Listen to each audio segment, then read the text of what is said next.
नमस्कार दोस्तों, स्वागत है आप सभी का हमारे YouTube चैनल पर।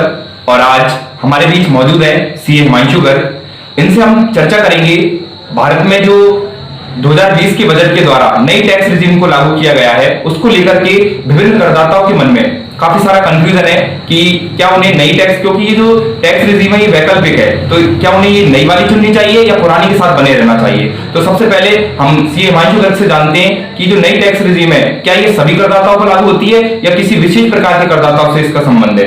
तो सीए हिमांशु गर्ग, ये जो नई टैक्स स्कीम है ये सभी करदाताओं के लिए नहीं है, ये केवल इंडिविजुअल और एचयूएफ करदाताओं के लिए ही है, क्योंकि इसके अंदर जो स्लैब रेट्स का बेनिफिट है तभी मिल पाएगा नई स्कीम के अंदर या पुरानी स्कीम के अंदर, जब अगर करदाता टैक्स इंडिविजुअल और एचयूएफ है।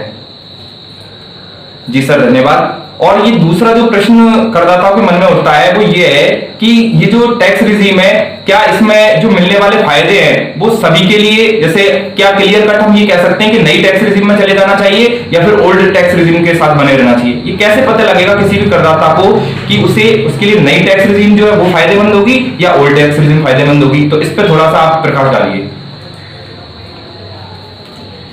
जी, जैसे कि सबसे पहले अगर आप ये जानना चाहते हैं कि आपको ओल्ड टैक्स रिजीम ऑप्ट करनी है या फिर न्यू टैक्स रिजीम, तो सबसे पहले आपको ये देखना होगा कि दोनों में मिलने वाली जो टैक्स रिजीम है दोनों के अंदर अंतर क्या है।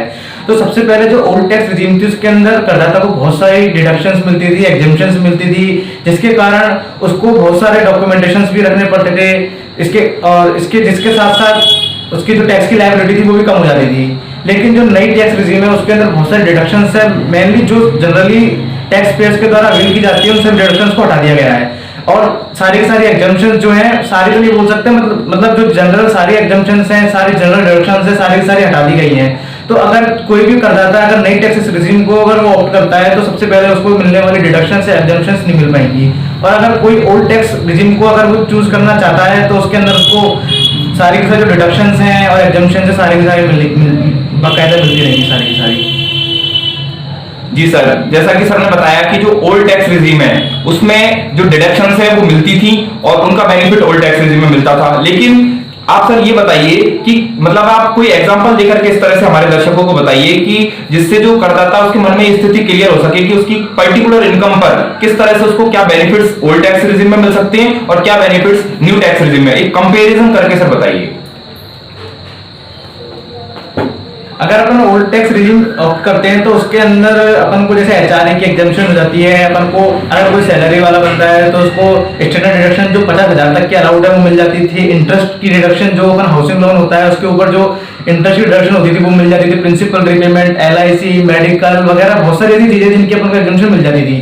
लेकिन न्यू टैक्स रिजीम के अंदर इन सभी चीजों को हटा दिया गया है। तो अपन सीधी तौर पर ये नहीं बोल सकते कि हमारे लिए ओल्ड टैक्स रिजीम ज्यादा फायदेमंद है या फिर नई टैक्स रिजीम है वो ज्यादा फायदेमंद है। तो सबसे पहले हर बंदे के लिए, हर जो भी करदाता है उसके लिए ये हर बार अलग साबित हो सकती है कि अपन को कौन सी ज्यादा व्यवस्था है जो फायदेमंद है। जैसे कि अगर कोई करदाता है उसकी जो आय है वो अगर 7 से 8 लाख रुपए है और अगर वो सारी की सारी जो एग्जम्पशन है, डिडक्शन है, सारी अवेल कर रहा है तो उसको जो ओल्ड स्कीम है उसके अंदर ज्यादा फायदा है। हो सकता है उसके अंदर ज्यादा फायदा भी और ज्यादा फायदा हो, लेकिन जो न्यू टैक्स रिजीम है उसके अंदर जो उनकी रेट है वो उसके अंदर अपन को जो उनकी जो टैक्सेबल इनकम है ना उसके अंदर अपन को डिडक्शंस नहीं मिलेंगी, एग्जम्पशंस नहीं मिलेंगी। इसके कारण अपन जो टैक्सेबल इनकम है वो हायर होगी और टैक्सेबल अगर इनकम अपनी हायर है तो वो उसके ऊपर क्या बोलते हैं कि अपन को टैक्स है जो अपन ज्यादा देना पड़ेगा।